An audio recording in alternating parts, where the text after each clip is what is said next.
Iman Gadzhi's SaaS app is making over $130,000 every single month, and I legally just built an exact replica of it without having to write one single line of code. Now, this isn't some basic landing page or a simple tool. I'm talking about a fully functional SaaS platform with user accounts, payment processing through Stripe to earn money right away, and every single feature of the original. And the craziest part, yes, it gets crazier, I just used one AI tool to build the entire thing. No coding experience required, no development team, just me and this one new AI tool that most people have no idea how to properly use. Not yet, because in this video, I'll show you exactly how I reverse engineered Iman Gadzhi's SaaS app named Finalizing step by step. And unlike other no-code tutorials here on YouTube that just barely scratch the surface, I'm going to reveal how this new AI tool can generate an entire development documentation that turns complex apps into reality within just minutes. And this video is special for people like you and I that may have never even created an app before. So whether you're trying to validate a business idea, create your own SaaS, or just want to see how deep the AI rabbit hole goes in 2025, this video is the most valuable 15 minutes you'll spend on YouTube this week. All right, so let me show you how deep this goes. What we're gonna do is start with the new AI tool code guide. I added a link in the description below so you can go ahead and check it out. And later on in the video, we will use Replit to build the app. And with code MIKEY, Mikey, you will get a 10% discount. Getting started with code guide begins by activating Cody, the built-in AI voice guide to help explore the environment. While not mandatory, it's a great way to familiarize yourself with the system before diving into any actual setup. A quick interaction with Cody helps reveal how navigation works, and from there, it's time to click on this new project and begin. Now, the prompt field opens ready to receive initial instructions. In this case, in our case, the goal is to build a Flowzy.com style app, an all-in-one platform designed for agencies, digital businesses, and consultants. The vision centers on unifying operations, and I'm talking about client management, invoicing, tasks, CRM, real-time chat even, and of course a centralized knowledge base called Brain, and a dashboard for visibility. Setup should feel smooth and modern with client portals, permission-based roles, admin, team members, clients, and an intuitive SaaS interface from the start. Once the initial idea is submitted, Code Guide moves to the AI tool selection page. Replit is chosen as the primary development environment. The platform then brings up a few follow-up questions to flesh out the structure. User roles are configured first, admins get full access, and team members have partial control, while clients stay limited to essential views, of course. Next comes the color scheme, and I'm talking about a sleek gradient shifting from purple to blue, specifically hashtag 5351FC to hashtag 19A9FC, with purple for primary actions, blue for highlights, dark blue, specifically hashtag 2F3349 as the base background, and light purple, specifically hashtag 4F4F4FB for hover states and secondary sections. As for chat functionality, that'll get some attention too, where we will request not only standard messaging, but also support for file sharing, voice messages, group chats, and even emoji reactions to make communication more fluid and natural. Responsiveness is also confirmed. This platform needs to feel natural across tablet, desktops, and mobile. And after that, the platform presents a full preview of the app structure. And looks like everything's lined up, from features to layout, and once it's confirmed, Code Guide generates the technical documentation. The final output includes a project requirements document, app flow, tech stack, front-end, and back-end guidelines, along with an app flowchart and a full implementation plan. Each document is clean, it's organized, and also fully aligned with the project vision. And once downloaded, the entire foundation of what we're building is in place. No code written, just structured direction and AI precision. Jumping into Replit for the first time can feel a little overwhelming, especially when you're staring at a blank screen and wondering, where do I even begin?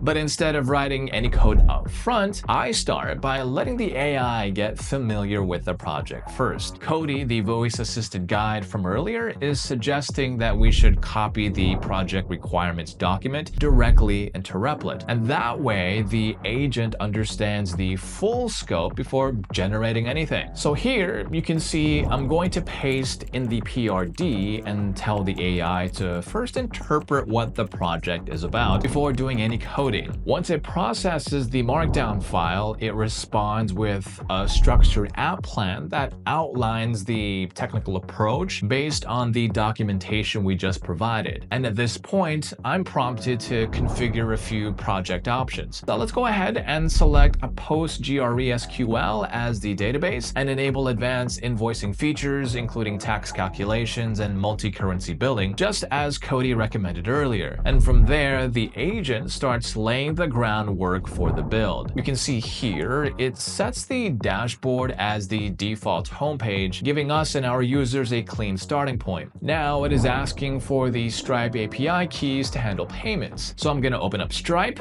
I'll navigate over to the Developers tab, and then I'll copy both the public and secret keys into the appropriate fields. And once Stripe is connected, we can now run the project for the first time. But, well, the login system isn't working. The screen loads fine, but no matter how many times I create a new admin account, the app won't move past the login page. So let's flag the issue by letting the AI know that the login screen is stuck and that I'm trying to access the dashboard after registering an admin account. The agent replies by checking the backend and asks if a database should be added, which, well, does make sense. So I'll click Add Database and it links everything properly now. The AI is requesting for a Stripe product ID to complete the integration. So I'm going to head over to the product catalog in Stripe. I'll create a new product and then I'll paste the key starting with prod underscore into the corresponding field in Replit. I try logging in again, hoping the loop is fixed, but it's still stuck. So I'm going to follow up by letting the AI know the login loop is still happening and it needs to be fixed so that our users can finally access the homepage. And the AI makes some deeper changes, and this time I managed to log in successfully. But here you can see a new issue shows up. It happens sometimes, it's okay. After reaching the dashboard, none of the UI components are actually clickable. The entire page is frozen. So I'm going to report this as well, explaining that while the login now works, the dashboard itself is unresponsive. And the agent works through the error on its own, and this time the fix lands. Now everything on the dashboard becomes fully interactive. Our buttons respond, the UI components load as expected, and the entire view just feels stable and usable. Next, let's shift our attention to improving the nav bar. It's functional, but I kind of want something a bit more dynamic, specifically a way for users to toggle the sidebar open and closed. So I'm going to instruct the AI to implement a hamburger button that allows our users to show or hide the sidebar and then focus on the main content. You can see here the hamburger icon now appears in the top corner. Clicking it smoothly reveals or hides the sidebar, and the main content adjusts accordingly. And with all of our login issues resolved and the basic setup already in place, it's time now to focus on refining the visual side of the app. The dashboard and the sidebar are already functional, but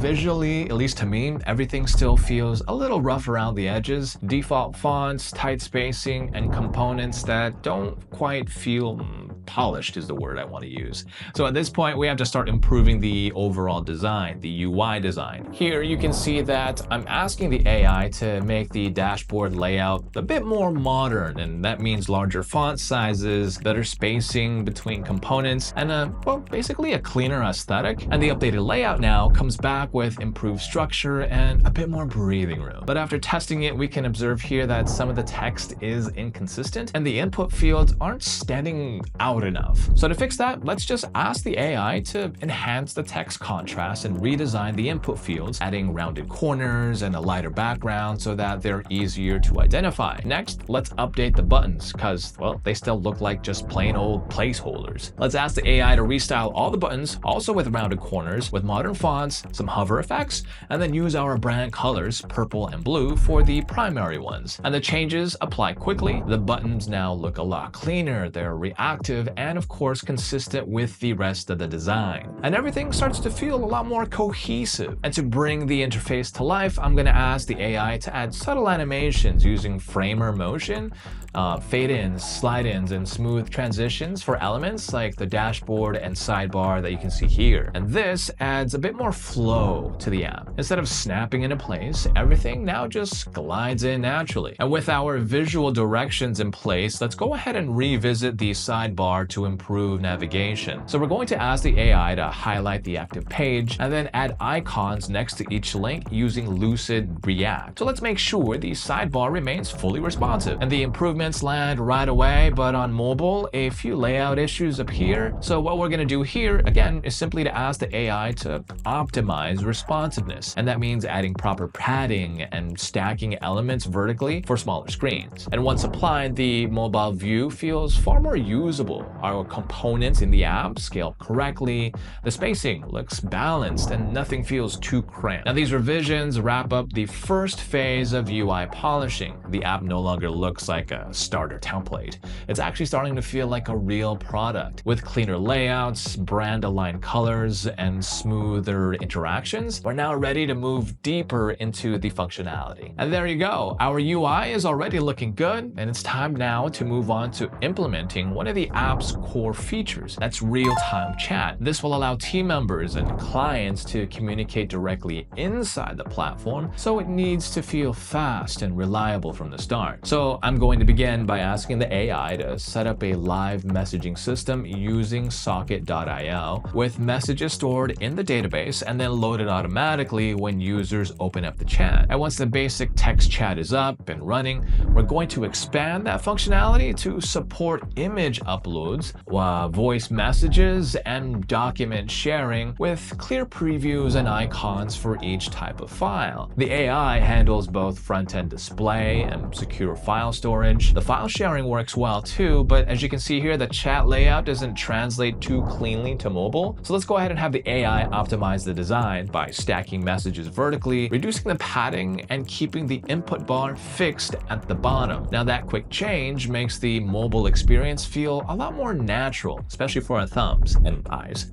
Now let's enhance message interactions by adding emoji reactions along with threaded replies and timestamps. Our users can now long press on mobile or hover on desktop to bring up these message options. And with these features in place, our chat feels a lot more dynamic and complete. It's seamless across devices and it's designed for real-world use. Now, it is one thing to have a clean-looking UI, but until the buttons actually do something, it's all just surface-level stuff. So this part is about digging into what works, what doesn't, tossing that out, and making sure every interaction feels solid. Now, one of the first features on the list is the chat system, and everything looks fine on the surface, but once messages start getting sent, it becomes clear there's a problem. They don't show up in the chat window. Our file uploads aren't working, and the emoji button doesn't respond at all. So to clean this up, again, all we do is ask the AI to fix those key issues, making sure messages are rendered properly, file uploads are actually functional, and our emojis can be sent without any glitches. After the adjustments by the AI, file sharing and emoji reactions work smoothly, but yeah, the messages themselves are still invisible. Yikes. So again, we're just going to follow up by clarifying with the AI that each message message should appear in a visible chat bubble, and outgoing messages need to display in purple, and incoming ones should be a lighter gray or white for contrast. And once those visuals are applied, everything falls into place. The chat feels complete, responsive, and visually clear. Now, we'll move on to the projects page. This section still needs essential functionality, like our admin should be able to edit, view, and delete any project listed. And at this stage, none of those actions are wired up, not yet. So again, we'll just simply tell the AI to fix the project controls and lock them to admin accounts only. And after that's done, it's time to verify how each user role interacts with this section. Logging in as an admin gives full control. Editing, viewing, and deleting all work as expected. Our team members can view and edit projects, but deletion remains restricted. And then on the client side, users are limited to viewing project details only, exactly how access should be handled. Now, with all these pieces working together, both chat and project workflows now feel reliable, role-aware, and production-ready. At this stage, let's begin scanning through the remaining features to finalize our build. Starting with the account and billing section under a client user account, we can notice here that several buttons like View, Pay Now, and those under Payment Methods, those aren't fully functional yet. So let's go ahead and guide the AI as we've done before to make these fully interactive. So now the Pay Now button should redirect users to the billing page and then also trigger Stripe integration for payments, while the credit card and payment method buttons need to allow our users to update and then store their payment information properly. And after those changes are applied, the Pay Now button works and routes correctly, but the View button causes an unexpected logout for some reason, and the Add Update Payment Method options still aren't responding. Again, as we've done before, let's tell the AI to fix these remaining issues all by itself. And once corrected, clicking View now triggers a proper pop-up instead of redirecting to the login screen, and both payment method buttons become functional, allowing our users to save payment info directly to their account. Now, from there, we can now shift our focus to user access restrictions. So let's log in as a client, and we can notice here that the client user still has access to the CRM and client pages for some reason, which should be restricted. We can flag this for the AI, and then again, as before, ask for proper access control. These pages should only be visible to admins and team members. Now, with all of that sorted out, I'll continue testing other components too. In the chat feature, let's simulate sending, let's say, a message from an admin to a team member. And everything seems fine on the admin side, but when we log in as a team member, the message doesn't appear. So I'm going to ask the AI to resolve this sync issue so that messages sent by the admin also properly display in the team member's chat interface. Once the fix is live, messages flow correctly between admin and team member accounts. Now finally, I'll move over to the tasks page. I want the interface to clearly show team members which tasks they've been assigned.